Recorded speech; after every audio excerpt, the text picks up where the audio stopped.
Good day, everyone, and welcome to Scott webinar on backpacker sustainability of regional tourism development. And today we are happy to have you joining us with the important and interesting topic that we are going to explore how backpacker tourism can be a force for good in marginalized communities across Asia, Africa, and the Pacific. We will dive into practical strategies, fostering international sustainable behaviors among backpackers, aligning with Sustainable Development Goal 12A. Today, we have a very distinguished team and moderator. Let me share the Scott website as you have seen it to look at our team today and see the background of them. You can actually access and you have on the Scott website for sure. We are going to start with Dr. Elizabeth Ajewa. As you have seen the team here in the website, Dr. Elizabeth Ajewa is a lecturer at the Business School, University of Queensland in Brisbane, Australia. Her research focuses on promoting sustainable practices in tourism from both demand and supply perspective. She specialized in sustainable tourism development, tourist studies, and small and medium tourism enterprises. Her passion lies in understanding how small and medium tourism enterprise owners and tourists can act responsibly to achieve sustainable development. She uses a pluralist research approach to investigate various sustainable behavioral phenomena, acknowledging the discipline 3.9 complexity. I do not need to introduce Elizabeth. She's very famous in her research and expertise. And today she's with us with a team of experts in this topic. And without any ado, I'm going to give the floor to Dr. Elizabeth. Liz, floor is yours, and we are all waiting eagerly to hear your presentation. Thank you so much, Kasim, for the kind introduction, and welcome everyone to today's webinar on backpacker sustainability proclivity for regional tourism development. My name is Elizabeth Ajewa. You already know, you can call me Liz, and I am excited to be the moderator for today's webinar. So to begin with, I'll give a little bit background of why we started this topic and why this topic is so important and timely. Hera, could you help us with the next slide? So there have been a growing mixed stories surrounding backpackers' sustainability. And as you see in the images that are on the screen, there are stories that there are some sustainability lessons that we can all learn from backpackers, and that their social identity makes them more sustainable. However, there are also notorious stories of backpackers engaging in drunkenness, excessive bargain hunting, and sometimes theft.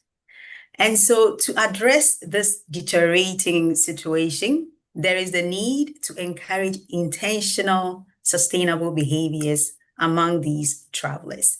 But the question is how? How do we do this? So in today's webinar, with a team of experts, some researching in sustainability and backpackers, we've gathered here with one single goal: to develop an enabler toolkit. So we want to come up with a toolkit that will propel these travelers to engage in behaviors that promote regional cultures, that preserve the environments that they visit, and that create jobs for the regional communities that they visit. So that's the main reason why we are here. Research has shown that when backpackers engage in responsible behaviors, it reduces backpacker community conflict. And so our outline today is very simple. We will first begin with case presentations because our experts are coming from different parts of the world, from Asia, from Africa, and from the Pacific. So we would like to understand contextually what is going on with these travelers, why they act sustainably, why they don't act sustainably. And so each panel member will have just 5 minutes. So panel members, please be mindful of the time, after which we will take our video break. When we resume from the video break, we will start our discussions, and you are free to drop in your questions in the chat box or address it to any of the panel members, and we will be able to respond to all your questions. And then following the discussion and everything, we will have Kasim also reporting on whatever we've done, summarizing for us. And then we'll have our concluding remarks from Kasim and Jafar, if Jafar is around. So I will invite our first panel member, Ben, to begin with his presentation. Ben, the floor is yours. Thank you. Great.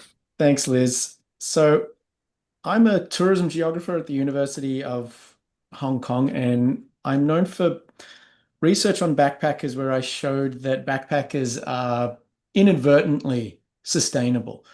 So the practices required to be a backpacker resulted in reduced resource consumption and waste. So backpackers were washing their clothes by hand, they're traveling overland on buses, or they're carpooling rather than flying, they're sharing food, they're sharing living spaces.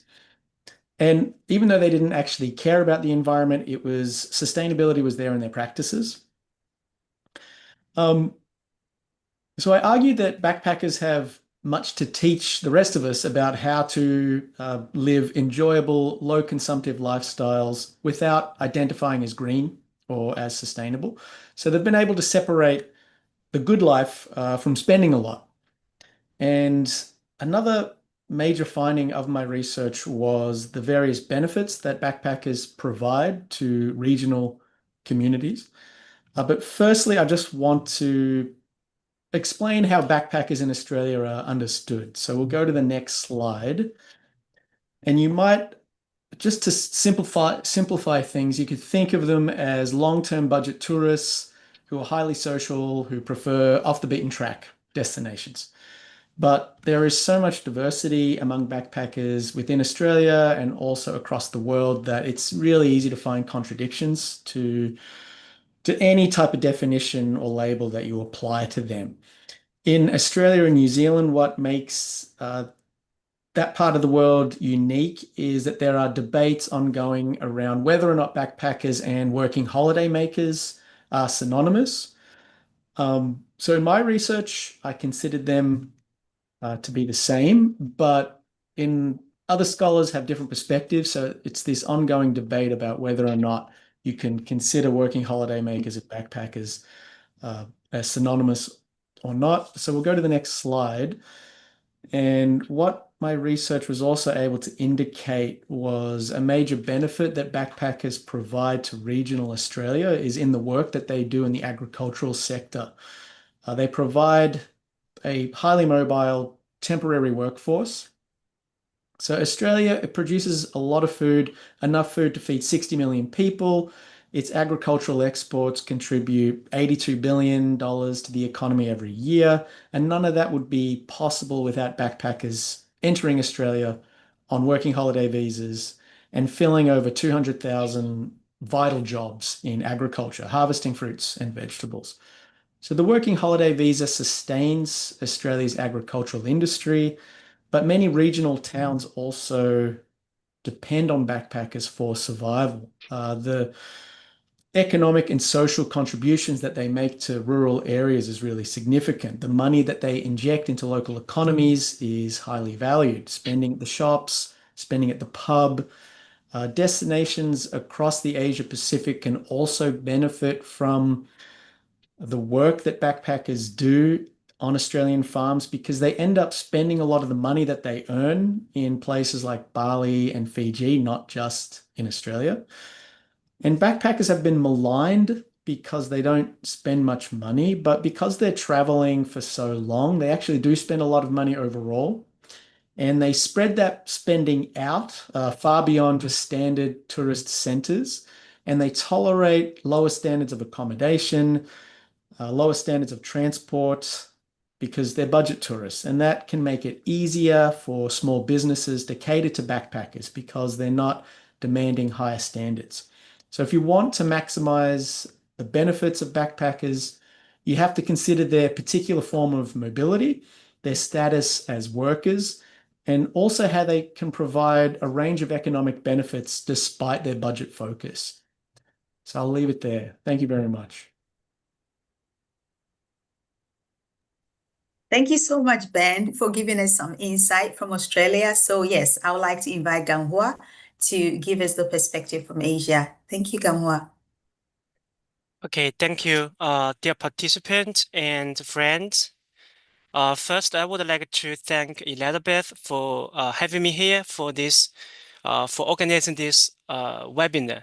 I am very happy to be here to share with you some of my previous studies on and my recent thinking of how to understand the Chinese backpackers, especially their identity and their subsequent behaviors. I am a professor from the School of Tourism Management at Sun Yat-sen University, as you can see from this slide. Please, next.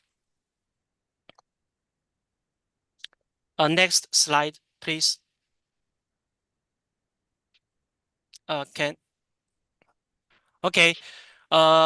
Due to time limit, I only have 5 minutes. I will mostly focus on the first part, on defining who is a backpacker in China, and I will leave the rest of my slides to the discussion section, which will be mostly about how to link Chinese backpackers' identity to their sustainable or unsustainable behaviors and the subsequent administrations or management issues.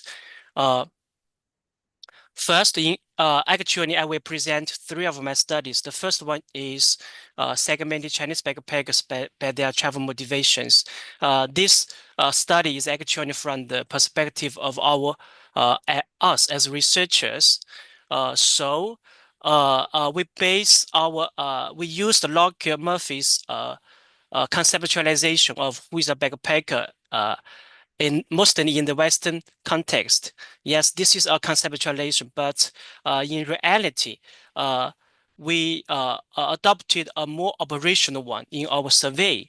That is the technical definition. So for convenience, backpackers are actually defined as independent travelers. They mostly use backpacks as their luggage, and mostly they stay in the hostels. I'm not going to say that all backpackers must use backpacks or they must stay in the hostel. But in reality, for the convenience of collecting data in hostels, we think it's much easier for us to find those qualified backpackers. Actually, this is common practice in doing a questionnaire survey, no matter in China or in other parts of the world. We need to have a standard, right? So we identified 3 backpacker segments. The first one is self-actualizers. They are motivated by knowing more about themselves, and they are focused on how to improve themselves through backpacking. The second segment is those what we call destination experiences. They focus on the cultural experience, the immersive experience in the destination.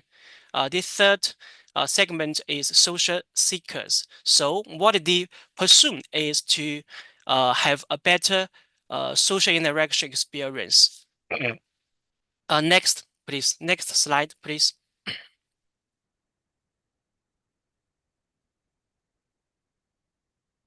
In this research, we actually emphasize travelers' subjective self-identification. We adopted a emic perspective. In this study, we try our best to establish a scale to mirror the self-perception of who I am for those Chinese backpackers. Actually, we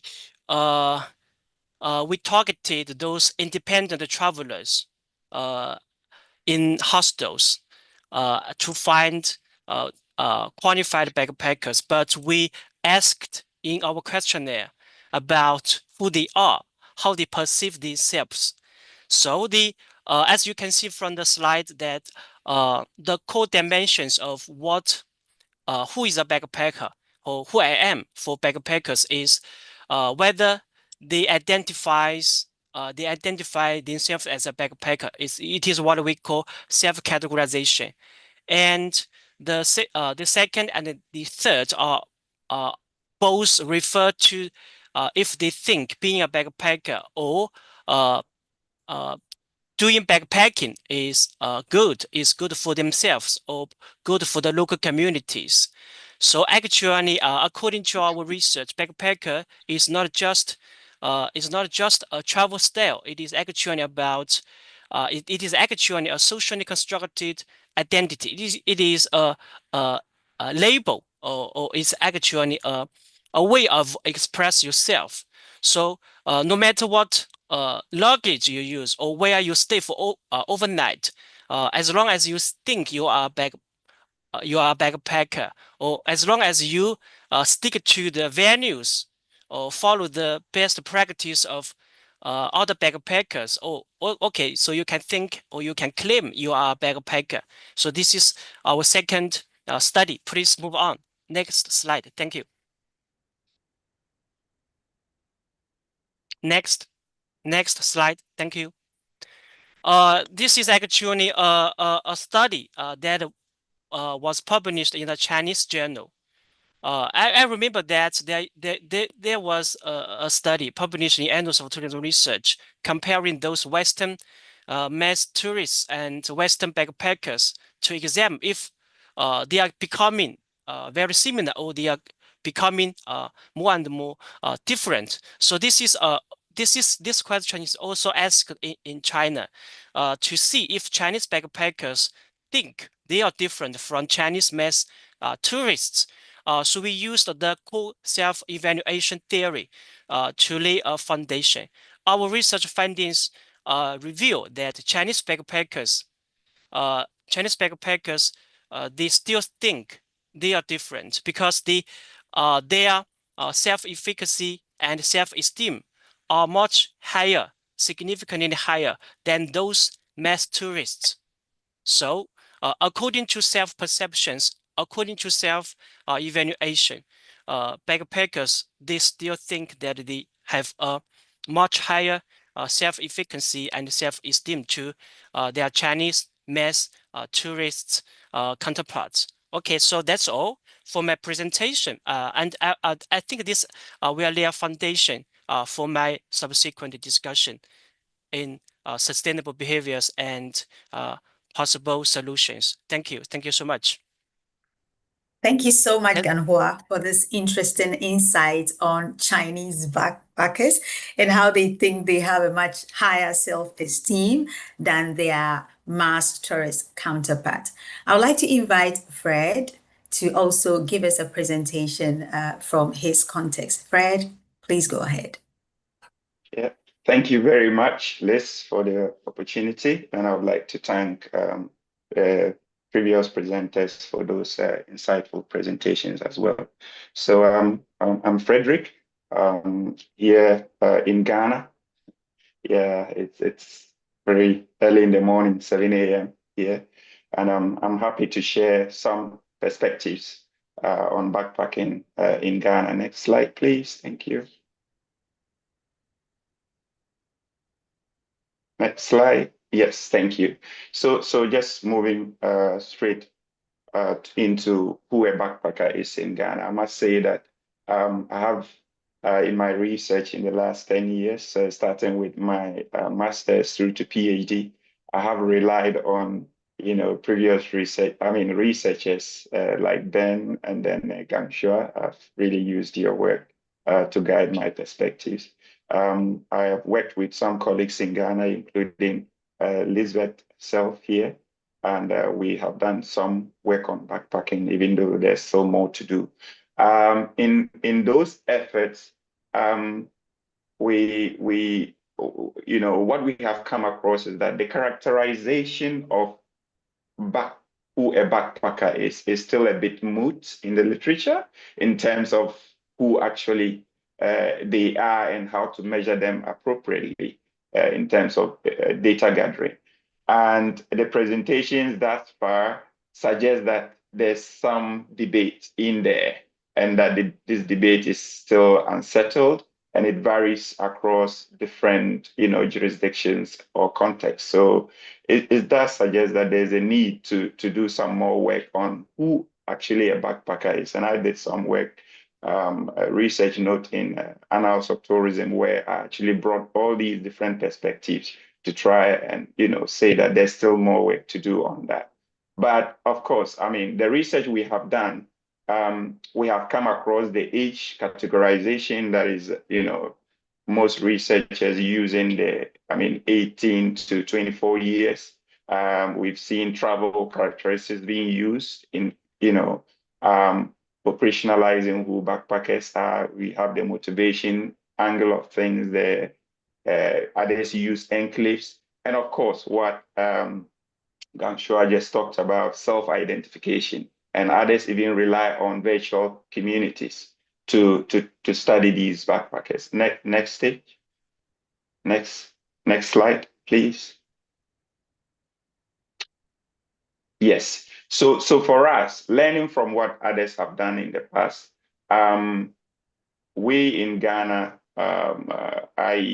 Adam, Lisbeth, and some others have actually conducted research on backpackers. But looking at the downsides of some of those categorizations, we thought that using the budget accommodation approach, which is a very common category of accommodation in Ghana that backpackers use, and of course, the self-identification criteria moves us closer to identifying who a backpacker is. Of course, we also recognize the fact that not only backpackers may be using budget accommodation facilities, right, as Gamshua rightly mentioned. But we thought that these are places where they are not so expensive. So once they are on budget, they are able to afford them. So it becomes a convenient area. We also thought of the self-identification approach as a very, useful approach to determining who a backpacker is. If they think that by their identity they are backpackers because of what they do, their values, I think we probably are moving closer to identifying who they are. But of course, even the self-identification approach does come with some limitations, because of the earlier stereotypical connotations that backpacking, wielded. For example, drug use, poverty, aimlessness, joblessness, and penny pinching, as Lisbeth rightly talks about. Not everyone may want to characterize himself or herself as a backpacker. So we also recognize that, which requires more work to do, around that. So there is still the need for a more focused research to probably, identify who these are and to afford appropriate or quality data gathering. Next stage. Next slide, please. Next slide. Thank you very much. In terms of their sustainable behaviors in Ghana, we have done quite some work on that. And mostly these travelers are using budget accommodation facilities, homestays, yeah, hostels and eco lodges, as well as Airbnbs. They also rely on public transport, just as Ben mentioned. Trekking is something they do in most of these communities that are rural in nature.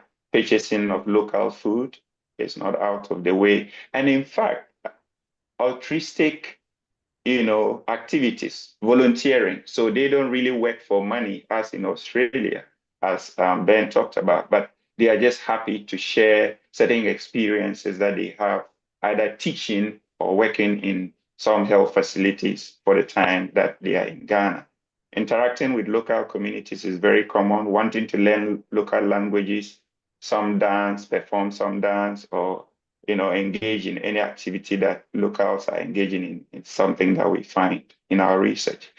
Next, it should be the last, second to last. Next slide, please. Thank you. In terms of some unethical behaviors, we find backpackers, research has shown that backpackers sometimes smoke in areas that are not permissible, sometimes insensitive to the cultures of people, especially in the communities they visit. I must say that because of certain cultures, people are very, very sensitive about how people dress when they visit them. So that's something that some residents are very concerned about. Environmental negligence, not turning off lights when they are leaving their rooms sometimes, and maybe on rowdy behaviors and all that things that we have found. Preference for upscale accommodations. Yes. So some will tell you that, yes, they are backpackers here, they are staying in high-end accommodation. This is something that we found a bit unsustainable in a way, because the locals are the one that probably need this attention. And of course, sex tourism is something that is growing, even though there's more research required in that area in Ghana. We find this in our research, and the community, mostly residents, are not so happy about this, because they feel that their children, or as you say, young people, are being introduced into things like this. Yes, next, that should be my last one. Quickly. Next slide. Yes, so in terms of how can we maximize their sustainable behaviors in Ghana, there are some proposals here. We can develop some acceptable and sustainable behavioral guidelines in terms of what they can do and what they cannot do. And this can be, at the national level, and I believe I'll talk more about that when we come to that, or even at the local level, we can have those guidelines. The tour operators could package more, sustainable activities to engage these backpackers, wildlife viewing, farm stays, etc., and so on. The communities can, from the supply end, can also provide services that are sustainable in nature, such that once those services are there to meet their needs, they are more likely to use those services as outlined, as in, to promote sustainable development. And of course, last but not least, is that we can use, because increasingly backpackers are relying on digital platforms. It is important to leverage those platforms to, give them some tips on what to do and what not to do. Thank you very much. Thank you so much, Fred, for sharing with us some insight of backpackers in Ghana. It's very interesting to know that very different from the Australian context, where we see them working in agriculture industry. We also see them wanting to volunteer in that context. So it's such an interesting contrast to draw. I would like to invite our sustainability expert here, our consultant, Katarina, to share with us her context and what from her practice she's learned about backpackers. Yes, hello everyone. My name is Katharina. I am a German, but I have been active in Uganda for more than 13 years. So that's actually the country where I can talk most about. I am a tour operator, so I know the industry side, but I also am a sustainability consultant and have been active in several projects in creating a more sustainable environment in the tourism industry in Uganda. Next slide, please. So just shortly to locate Uganda, also called the Pearl of Africa. It's located in East Africa. The capital city is Kampala, and the main international gateway is the airport in Entebbe. Our neighboring countries are Kenya, Tanzania, Rwanda, the DR Congo, and South Sudan. Next slide, please. Who are backpackers in Uganda? So typically they're at a young age, from 18 to up to 35. So probably, but most of them are probably more below 30. They're usually solo travelers, or they can also come in small groups, but they travel more individually. They do not go with tour operators or the organized groups. They are more individual. They're international. They're not really from local regions, or a few Africans get involved in backpacking. They usually stay long, from weeks to up to months. That's very different than the usual traveler or the other categories of travelers.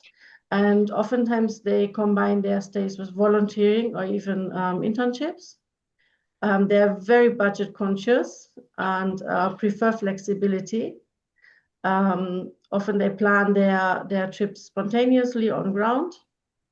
And they seek authentic experience, and of course, travel with light luggage. Next slide, please.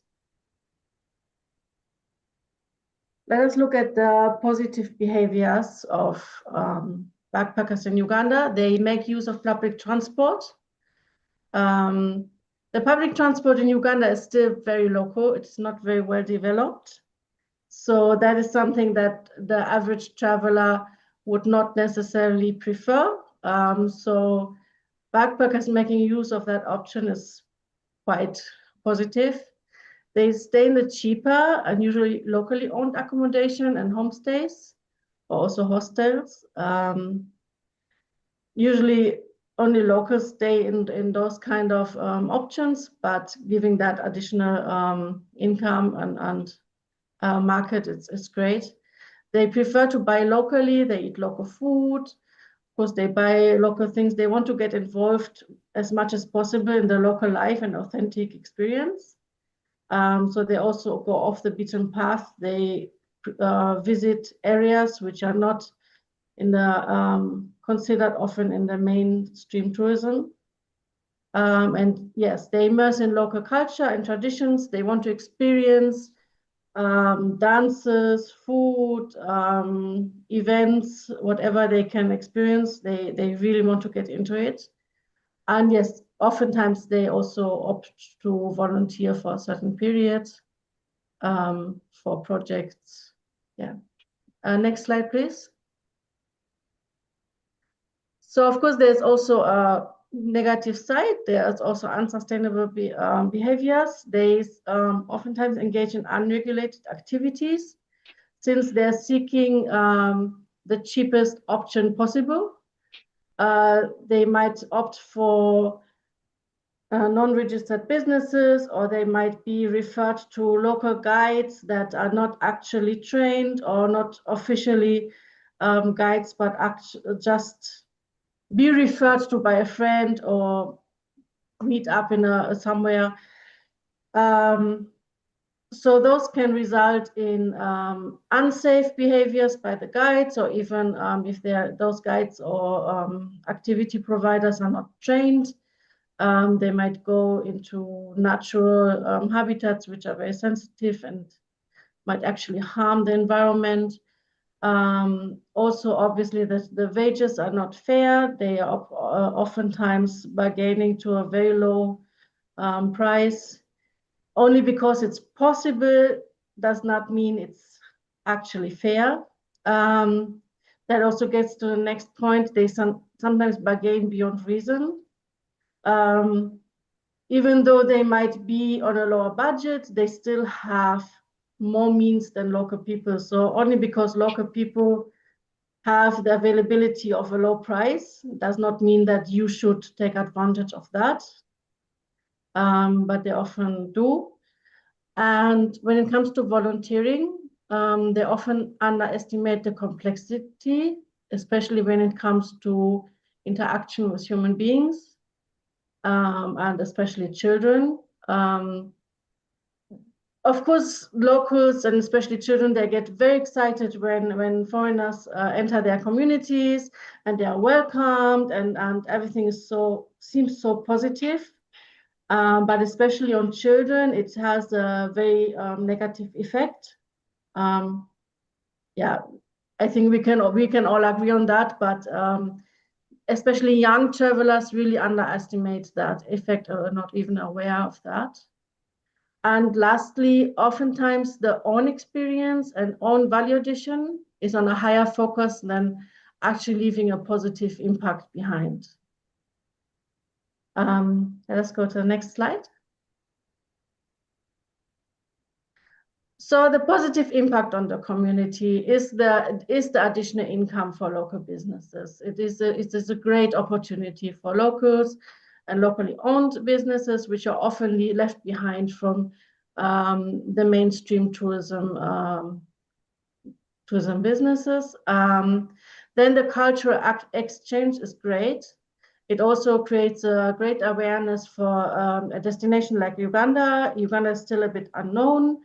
But then these backpackers go home and they create an awareness, they talk about their experiences. So it might create even a bigger picture for businesses, for the average tourism industry. And then there's a great skills transfer through volunteering and internships. Of course, they also bring positive impact in skills. They bring their knowledge, they teach locals how to do things different and show other ways. Let's go to the next slide. On the other side, oftentimes they are not well prepared in respect to cultural norms or traditions. So they go unprepared in these different cultures and communities without actually know how to properly behave. Then the purchase of unregulated services, of course, it motivates more community members to seek for these opportunities, though the industry is actually trying to regulate the tourism business more and to structure it more, and it actually counterworks to what we are trying to achieve as an industry. Again, the volunteering with children causes long-term harm, and the lack of meaningful, lasting contribution is a bit negative. Let's go to the next slide. So how can stakeholders maximize the positive impact? Of course, regulations play a big role there, regulating volunteering, but also national sustainability schemes or supporting small and locally owned companies in transition to sustainable business practices would be great. We have tried to introduce international sustainability schemes, but those are not very accessible for locally owned businesses. So a national scheme or national agenda would be great in that aspect. A pre-orientation on cultural norms, social etiquette, and sustainable practices would be great. But oftentimes, as backpackers do not plan or at least not in that aspect, plan very well. They don't have a tour operator on ground who can brief them in advance on those aspects. It might be good to have maybe booklets on sites in those accommodation or at the airport, or certain signage where they can really see, okay, here I should be cautious of this and that. Then communities need to be trained on professional tourism practices and to regulate the activities, but they need support in that. We cannot expect that it comes from themselves. And improved infrastructure and public transport could motivate even travelers with a higher budget to choose the option of backpacking, which is currently not on a standard for those who spend a bit more. So it's really the lower budget traveler currently. Yeah, this is.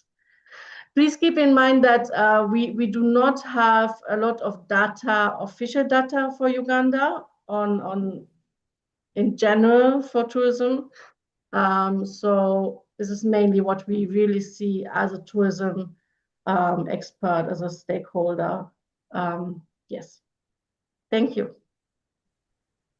Thank you so much, Katharina, for sharing these insights from Uganda. It's just very interesting to see that within different contexts, whatever activities they engage in are very, very different, and the sort of impact that ensue from that behavior. So from here, what we will request is that if you have any questions, please prepare them for our panel. But before we take the questions and discussions, we would have to take a quick video break. So this video break we'll all watch together, and then we'll resume and then begin the questions. So this is just a 3 minutes video that Hira will help us display for everybody to enjoy. So just 3 minutes video, and then we'll be back.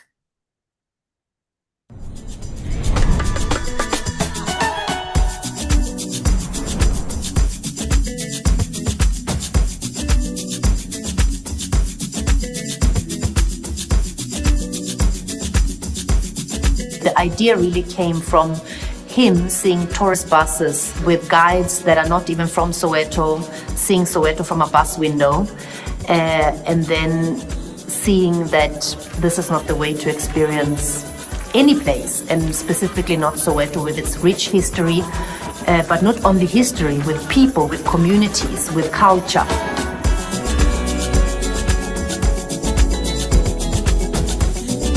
My name is Maria Maleba, and I live here in Soweto, although originally from Sweden, but been here for 16 to 17 years.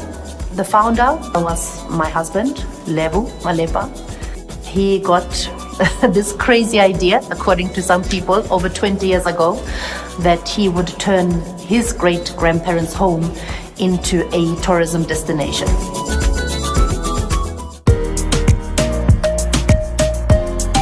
When he started, one of the first projects that he embarked on was really to clean up his community. When you are here, when you enter our premises, our lodge, opposite to our entrance is what is now what we call our outdoor restaurant. It's a seating area. We cook food, we sell drinks, etc. But what was there these 20 years ago was just actually a dump site. It's just an open field. This is the campsite. This is where we usually have a camping festival, reggae festival, poetry sessions. These are some of the wooden sculptures that are donated. And then you see the Wendy house for people to come and sleep. Today we engage in gardening initiatives.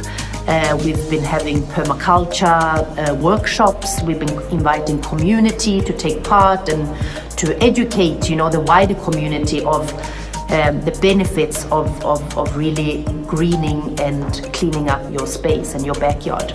Apart from that, we are known and famous for our tours, for our interactive tours of Soweto. We are situated in the area of Orlando West, a little bit on the outskirts of Orlando West, but really not far from, our most significant historical sites. Your Hector Peterson Memorial and Museum, the Vilagazi Street Precinct. So we cycle and we tuk-tuk and we walk. We don't sit in the bus. And that was the whole idea when Lebo embarked on this business venture. And that's also how I also got very engaged and very passionate of being part of this beautiful project, of actually being part of something that it's a business, yes, but it's also something that creates development, and it's something that really promotes responsible tourism. In a way that we make sure that the stories are told by people themselves, and guests, whether they are locally from South Africa, from Soweto themselves, or from Europe, from the United States, wherever, they get to engage with communities and people in a natural way.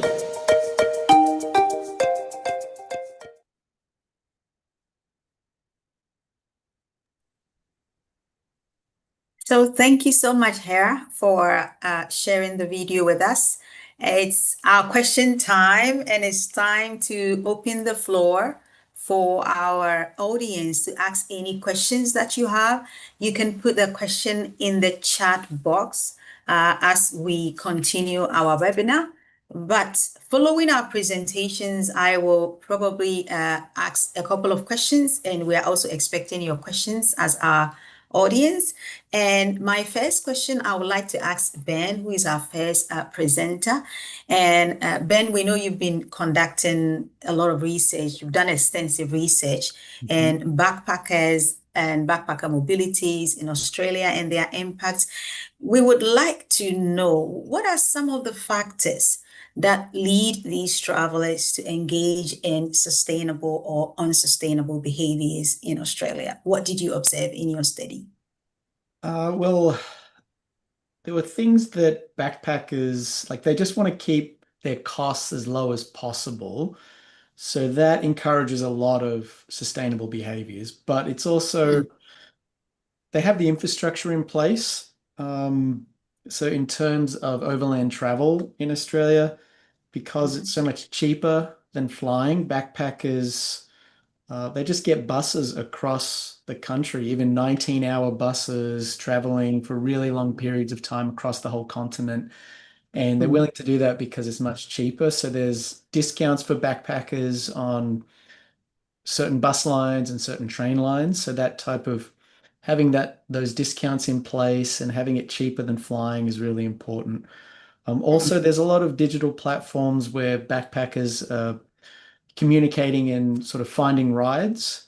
So, and also it's not necessarily digital as well. There's a lot of notice boards in the hostels where you can put up a poster or a flyer to say, we want a couple of people to drive with us across the country to save the cost, to share the cost of fuel and all of that. And that's also driven by the social nature of backpackers, where they're quite willing to interact with people they don't know that well. And it's relatively safe to do that in Australia. There is a culture of sharing and sort of socializing. It's not, I wouldn't say it's super safe, but it's definitely safer than in other contexts, other tourism contexts. Some of the unsustainable things that happen, recently there's been a lot of cases of backpackers on farms being abused. So sexual harassment or withholding of wages or underpaying employers have a lot of power because they're the ones who will sign off on their visas so that they can continue staying in Australia. So they tick the box that says they've done 88 days of farm work, which makes them eligible for another working holiday visa. So some of those farmers will hold a lot of power over backpackers and wield that power in quite awful ways. So if there was a way for I don't know, farms to be verified or certified rather than just informal through the grapevine type of knowledge sharing. If there was some sort of formal process for verifying different farms so backpackers would know which ones were safe, I think that would help reduce some of that, some of those bad practices that happen in the industry, in agriculture. Yeah. Yeah, thank you, Ben. It's very insightful to know that, the relationship between themselves and the farmers, has serious ramification on how much stay that they can have in Australia. And I think it's very important that there are policies surrounding the sort of relationship that exists between backpackers and the farmers so that they'll be able to navigate who is the right farmer to, work with.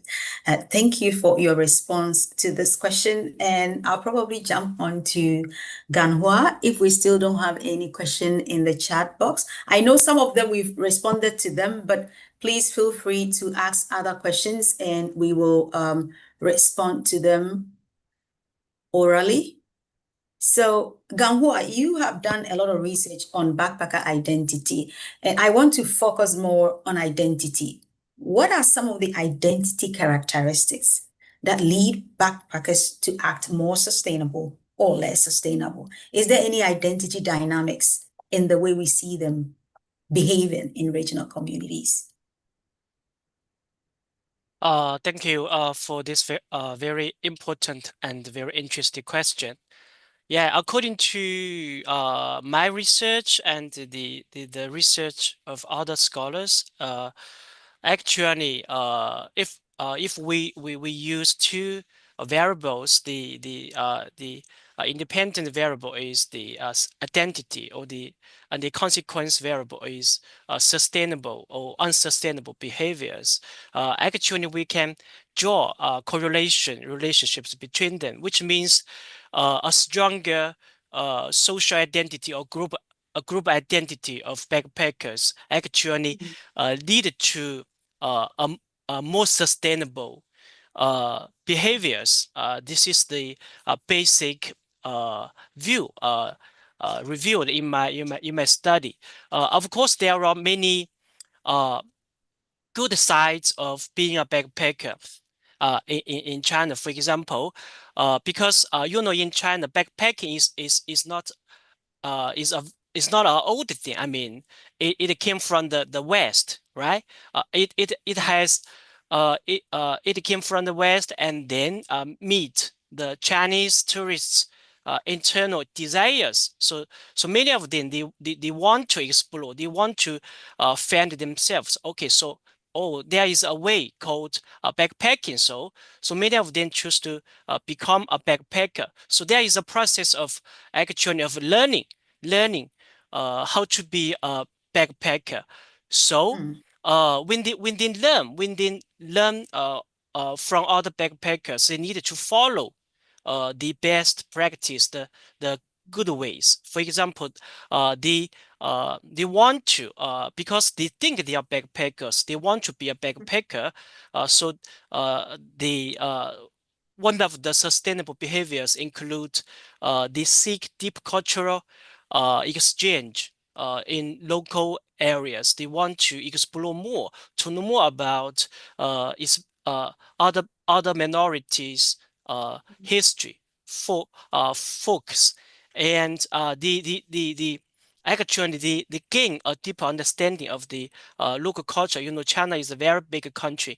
When most of the backpackers they come from the developed areas, such as in the big cities in Guangzhou, in Shanghai, or in Beijing. So they actually through this process of learning, right? We Chinese we have a saying which means I don't know how to say that, but it is literally this. It says travel is a journey of learning.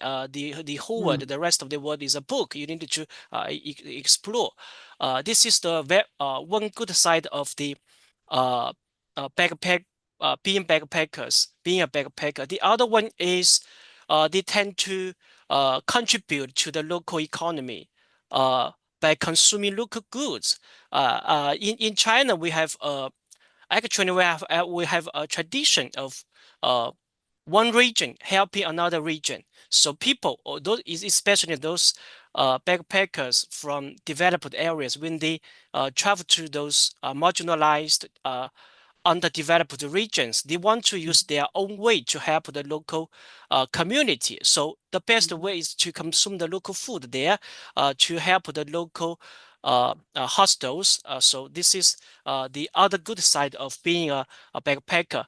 But as I said, for some people, because they are not born backpackers, so they needed to learn how to be a backpacker. So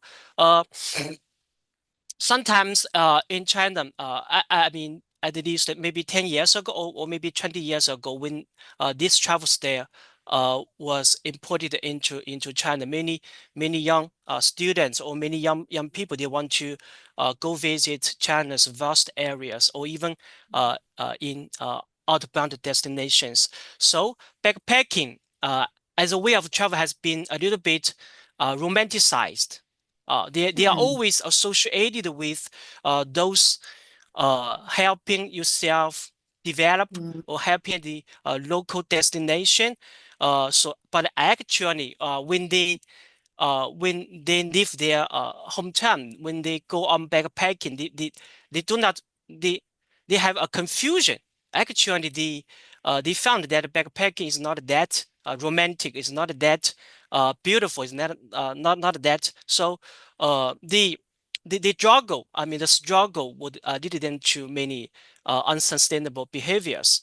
And one very important situation in China is that we have a lot of tourist attractions that are gated, that are admission. You have to pay a huge amount of money to get into this tourist attraction, even in the West, because the local government, they do not receive enough money from the central government. They need to rely on themselves for tourism development. So a lot of backpackers, because they believe that, oh, we are backpackers, we pursue freedom, we do not walk the previous or the Euro track. So many of them, they actually they prefer those non-institutionalized travel roads. So they visit those undeveloped areas, and those areas, they are not developed by the local governments. They are not gated. So when the area is not gated, which means it means that the no security, no guarantee. So this is a very dangerous thing. So if you are in China, you can often watch the news of, oh, there is a national park, so many backpackers, they are lost, or they needed to be rescued, or many of them are just flooded, washed away by floods. So this kind of behavior can cause a lot of potential challenges to the management, to the management of local tourism destinations or very small communities. And but as far as according to my observation, actually, I think most of the backpackers, they still follow the basic laws. I mean, I read from many of my colleagues' presentation today that they may have many maybe they use drugs, or maybe they are involved in sex tourism, but I don't think this is common in China. In many aspects, they are just like other Chinese tourists. So maybe that's all for my first question. Thank you. Thank you. But there are some questions to you, Ganghua, probably from the inbox. So I'll read them to you. And the first question is from Dr. Jaysok, and he's asking, compared to other countries and markets, what stage are Chinese backpackers in? That's the first question. And his second question is that, how big is the Chinese backpacker market? How big is the Chinese backpacker market? And we'll respond to all the other questions. Please drop them in. We'll respond to all of them Okay. This question is about the market size of the Chinese backpacker. Yes. Actually, in China, we don't have such a definition, an official definition of who is a backpacker. No, we don't. So it is very difficult to estimate how big this market is. I'm sorry, I can't give you an answer. There is no such standard. What distinguishes backpackers from? Yeah, what distinguishes backpackers in China from others in other countries? Do you classify them as responsible travelers? Uh, uh, I mean, from the physical appearance or from the luggage they have. I mean, it's difficult difficult to distinguish backpackers in China. But I think they are responsible travelers. At least, I mean, we can only compare Chinese backpackers with ordinary or with Chinese tourists or with average Chinese tourists, Chinese mass tourists. According to our research, their perception is we still have a much more responsible way of traveling. We follow the local rules. We respect the local culture, and we do a lot of cultural communications, and we protect the environment. Yes, so I think they are responsible travelers. Yes. I would like to ask this to all the panel members, whoever would want to respond. What is the role of social media in influencing the backpackers?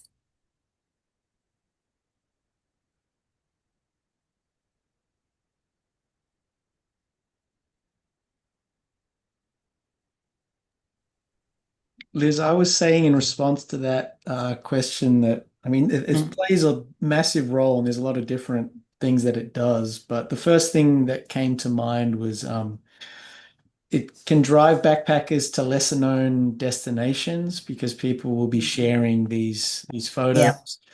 It's also good for ride sharing purposes. It's also good for warning other backpackers away from bad places if they've had a bad experience at certain businesses or in certain sites. But yeah, there's a lot of other roles that it plays. But is there an opportunity for us to use social media or technology? And I think in relation to a question that I have for you, Fred, because you've done a lot of work on backpackers' smart usage and their risk perceptions. And so how can we leverage technology to increase their sustainable behaviors? How can we use it? We know that social media can lead them to overcrowded destinations, but we don't want that. We want to spread them out. How can we use technology? How can we leverage that to help them engage in sustainable behaviors?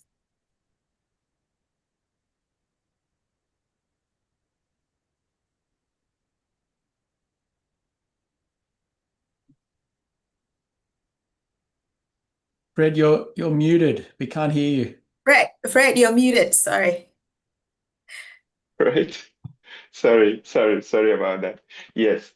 Thank you very much. So I think increasingly backpackers are relying on social media for interaction and so on. And in fact, the works of Aquinto, who I've cited a couple of times in my work, show that these backpackers rely on virtual platforms for interaction and so on, and particularly the smartphone, which is characterized by anthropomorphism, which is that it has some human features which cause the traveler to be more attached to it, to help enhance their travel experiences, and even, if you like, influence their behavior in a certain way. So, for example, the attributes of a smartphone, including mobility, instant connectivity, immediacy,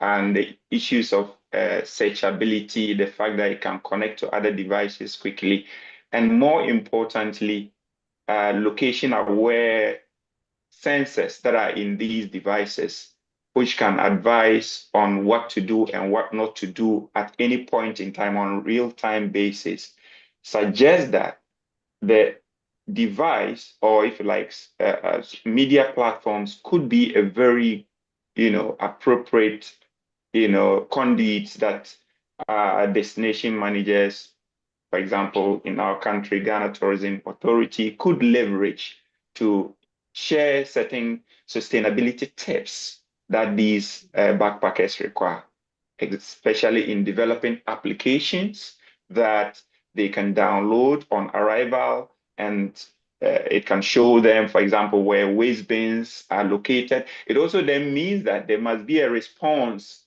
within the industry in terms of the infrastructure that is in place. Currently, in Ghana, we don't really have that digital infrastructure that will respond to what I'm suggesting. So it is important that from the destination perspective, that we have that infrastructure, that when we decide to go, using these applications that will advise on where waste bins are located, where you can have, for example, green accommodation or eco-lodges, the technology within allows that to happen.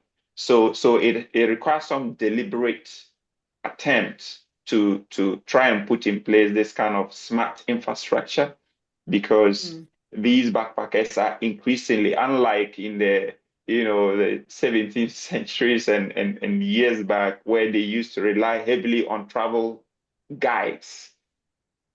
I mean, currently most people are relying on applications. They are relying on their smartphones for suggestions and all that. So yes, social media platforms, the smartphone in particular, certain apps could be designed to have these toolkits, which I believe will be an outcome of this particular discussion, embedded onto applications that these backpackers can download, and it will guide their behavior, give them some gentle nudges on what to do and what not to do in terms of cultural sensitivity, and so on and so forth. Thank you.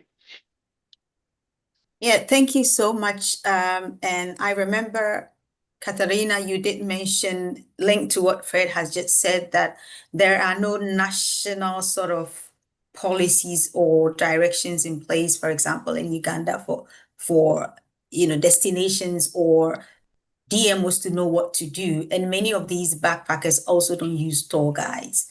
And so they are probably using their smartphones. You don't get to tell them what to do as a tour guide or train them or educate them.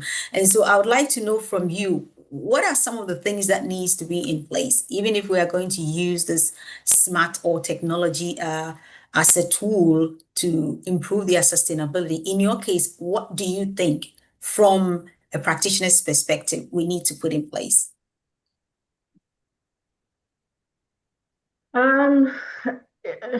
Especially for Uganda, it is still a bit difficult because we are still trying to actually put regulation on the whole industry. So backpackers are probably the last thing in the chain of that procedure. So it is best that the travelers or the backpackers themselves are actually educated and they know which services to approach and what to actually avoid. They should be held responsible for that, since the country itself still is in development, and it is still a long procedure that the governance can be at that point of regulating all that, and actually also keep track and check that everything is properly done. But I'm really not sure how to hold these backpackers accountable and actually make them get educated and educate themselves. I think it's a very difficult topic to discuss. To unpack. Now, somebody put, and Yolanda, you asked, why do many backpackers deliberately pursue uncomfortable travel experience? And I don't know whether, Ben, you could highlight on your response on, your two reasons that why do they engage in all these uncomfortable behaviors?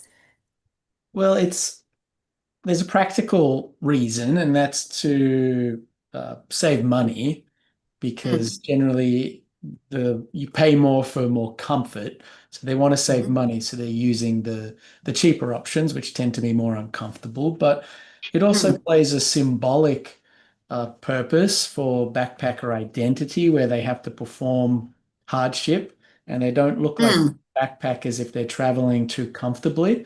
So there is a need to demonstrate how much of a real backpacker you are by using more uncomfortable forms of transport, local forms of transport, which tend to be the cheaper options anyway.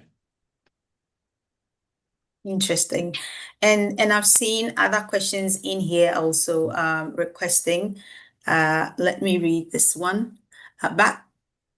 Wait just a second. So someone was asking at the very end that, according to my opinion, they just want to make their experience unique and different from others.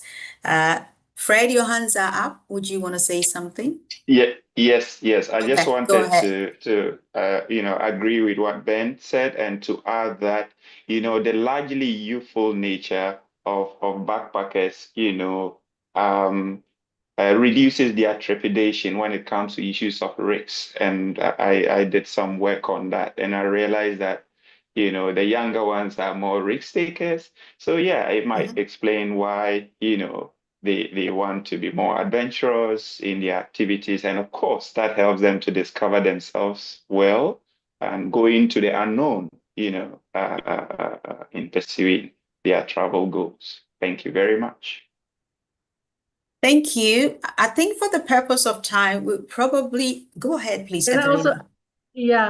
I definitely agree to everything that Ben and Frederick has said. Also, oftentimes they don't care about how they stay. They rather want to save their money for the experiences. That is definitely an aspect. What I find a bit difficult sometimes is that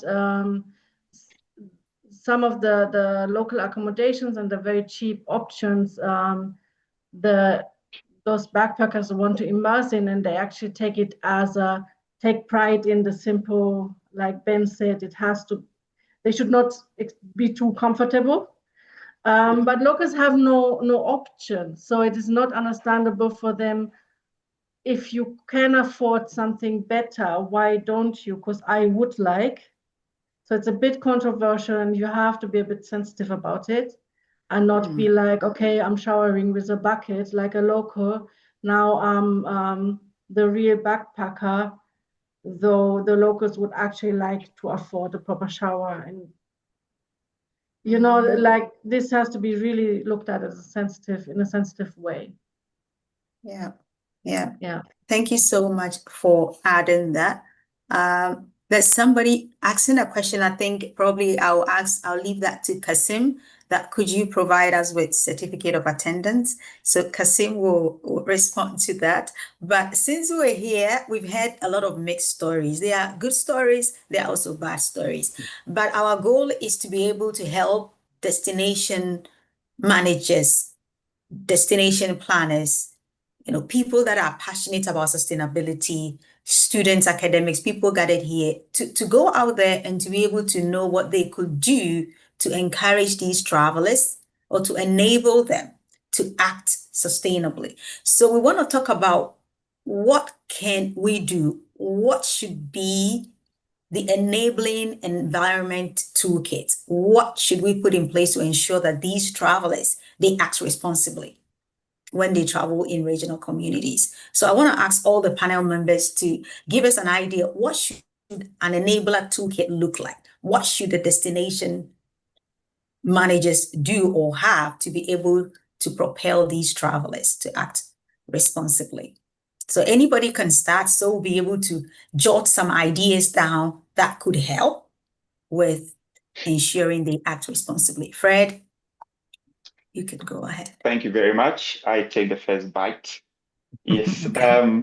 So yes. So I would give these suggestions, with Ghana in mind, and I believe it could also be extrapolated to other circles. I think cultural orientation is very, very critical. And this should not just be communities handling this. I think this should come from a national level perspective, as Katrina was thinking about, where the Ghana Tourism Authority, for example, or the Ministry of Tourism actually makes it a point to come up with a policy framework that, talks about backpackers indeed in terms of their dynamics, the do's and don'ts, you know, dress codes if necessary, and what they are supposed to do and not do. I think this is very, very important. I mean, it goes without saying that yes, the segment is very, very useful, but I mean these codes are needed to guide behavior. Again, we could also talk about some kind of eco-friendly checklist in terms of setting services that these backpackers should be exposed to, right? And also what they can do and not do, for example, relative to eco-friendliness, maybe encouraging them to use more public transport. And in Ghana, we have at most of these our ecological resources where we say leave nothing except footprints, and these are setting codes, these are setting ethical behaviors that we can imbibe in such a toolkit just to guide behavior.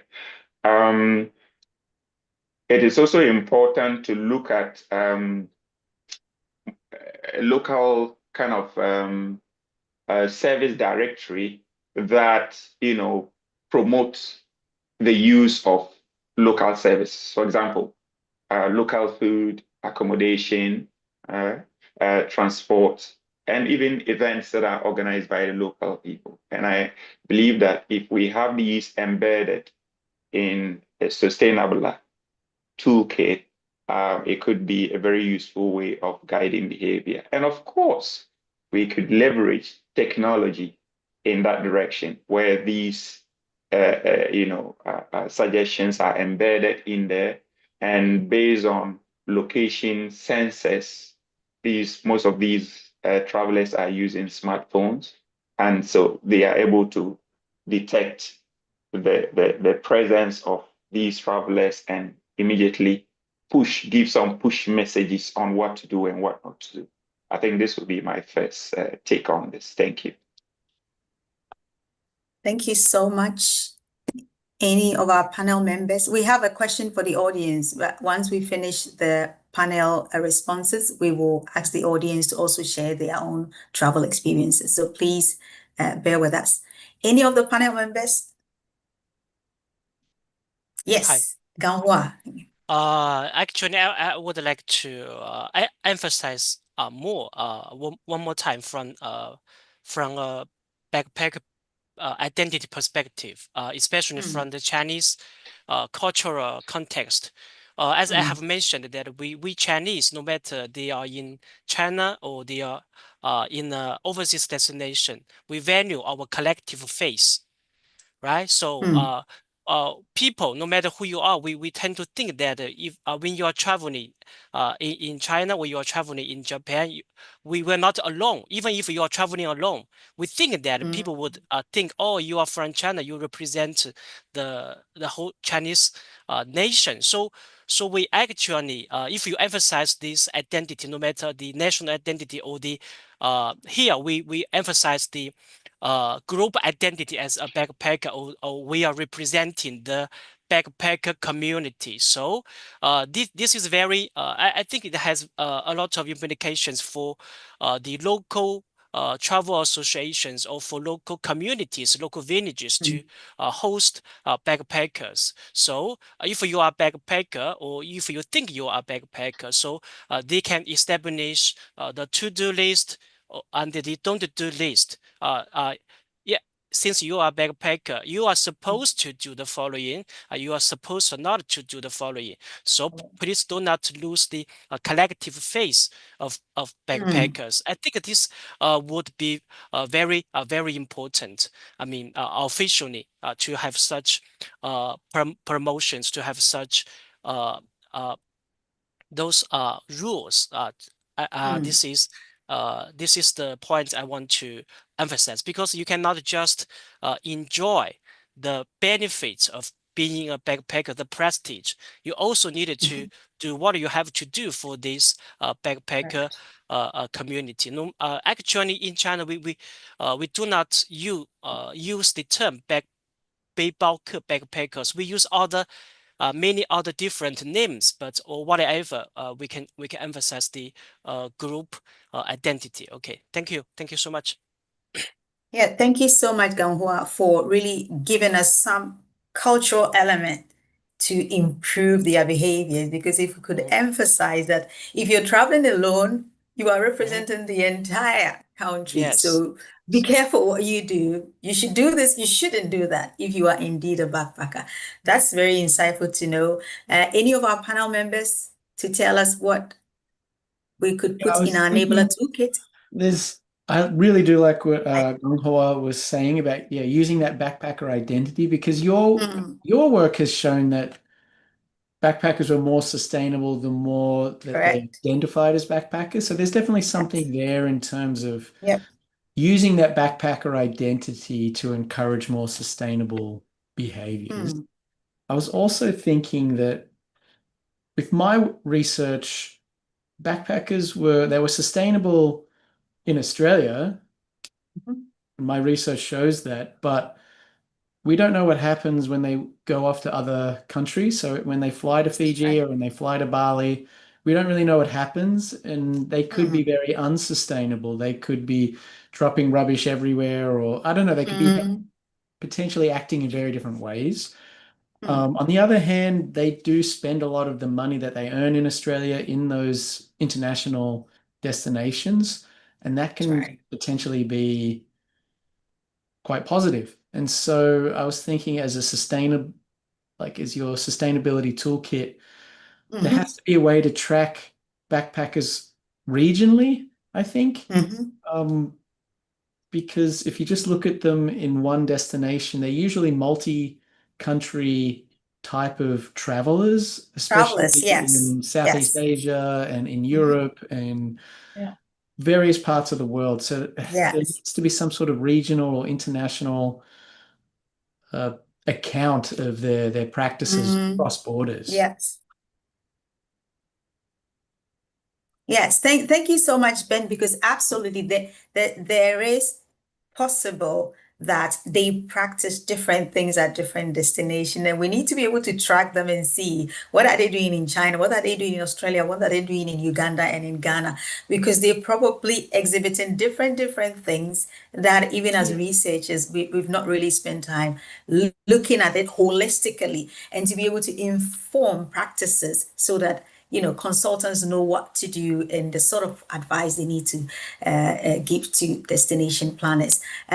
Katharina, please go ahead. I think also really one of the most important things is the outline of cultural differences and social norms. They really have to understand what they are getting into, and every country has, or even within countries, different regions have different social norms and how you're supposed to act, and this has to be very well understood. I think this is one of the most important aspects also. Thank you so much. Being aware of the cultural differences. They need to know what they are getting themselves into. Our time is almost running. Let me see if there are no questions. I probably will be inviting Kasim, who is going to be our rapporteur, as well as give us the concluding remarks, because we should be finishing at 6:30 Brisbane time, and wherever you are, your time. So Kasim, I will leave the platform for you. And before that, is there any question anybody wants to ask from the panel before we bring the webinar to a conclusion, I want to give the audience the chance to ask any question you would want to ask, or whether you've traveled in the past and you were a backpacker and there's something you want to share with us. I would like to give like a minute before Kasim concludes everything.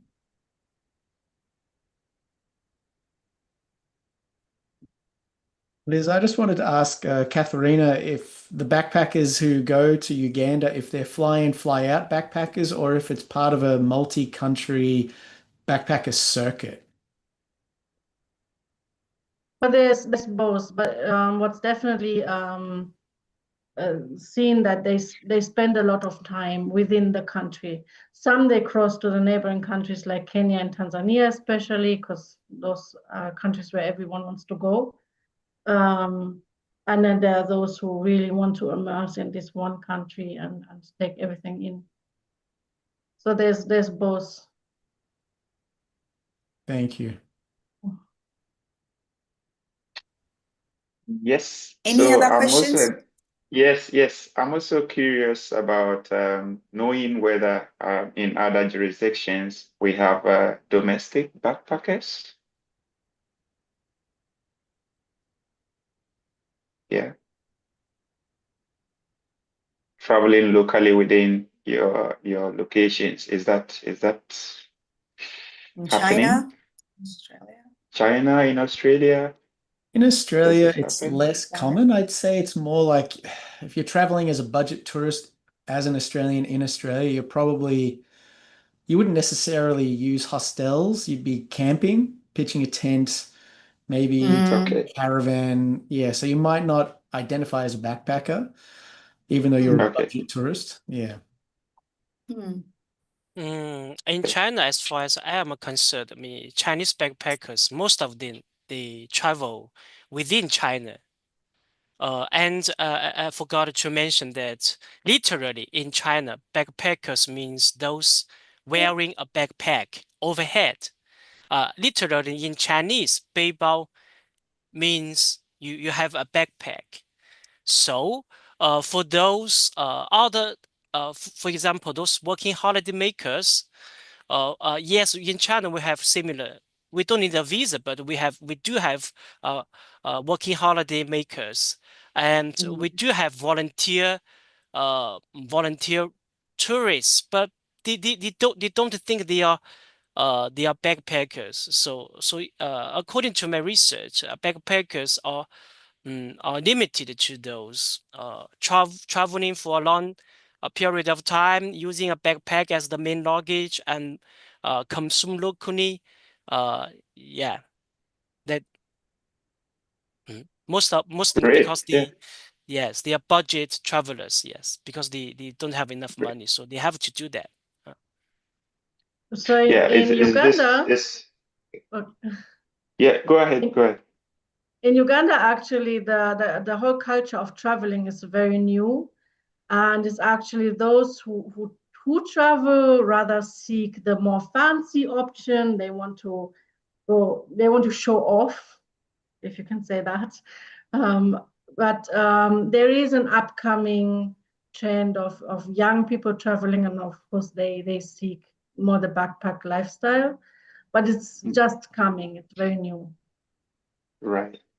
So it's I mean, just like Uganda, I think Ghana is largely inbound and yeah, of mostly from Europe and the Americas. I think that's what we see here.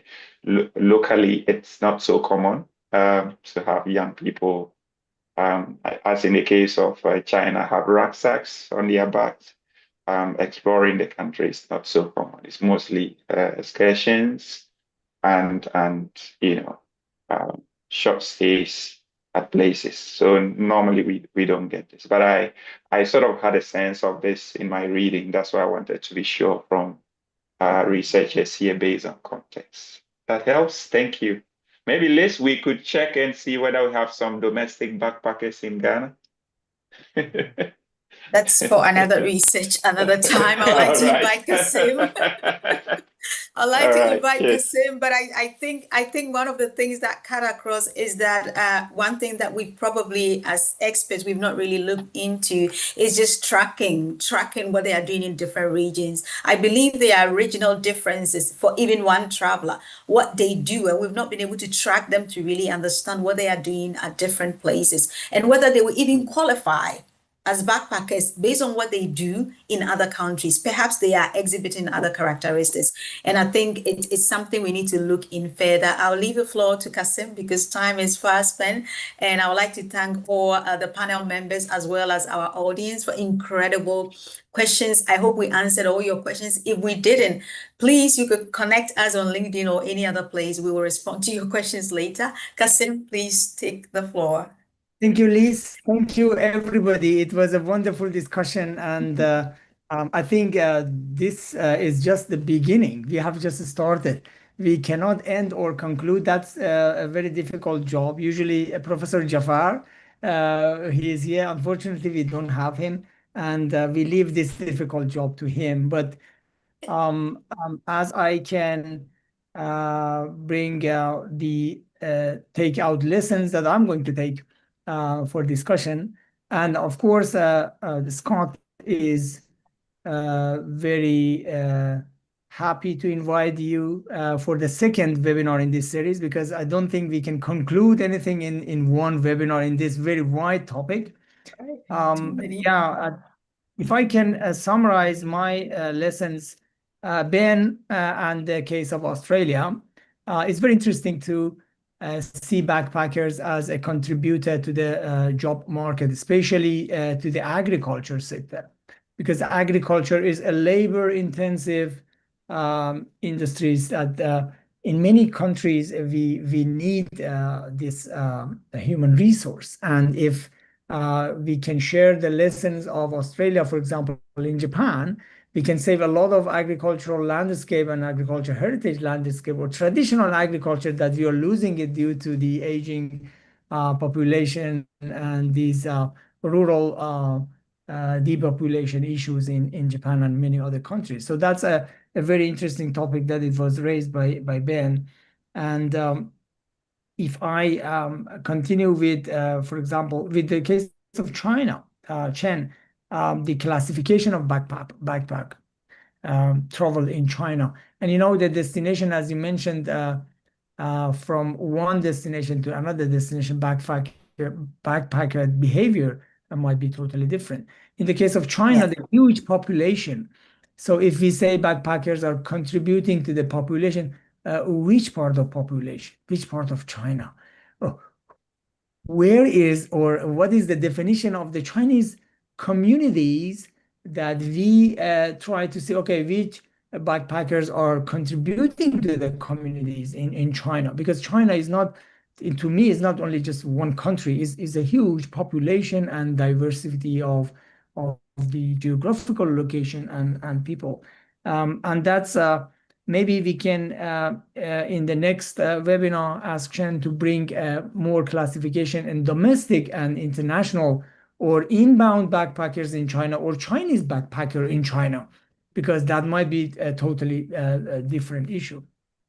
If I continue with Fred, with Ghana, yes, in that case, especially for Fred and Katarina, I want to raise this another question, because we don't have time for question and answer. But for me, the issue of low, let's say, expenditure, how you bring the issue of fewer people are spending more or more people are spending less in the destination. So if you think of sustainability and in terms of the consuming the resources, so which one is more preferable? And also with this question, I want to follow it up with another question that if, for example, we have backpacking, if we have some successful cases in backpacking that in that specific destination, backpackers brought that, because we are talking about the toolkit.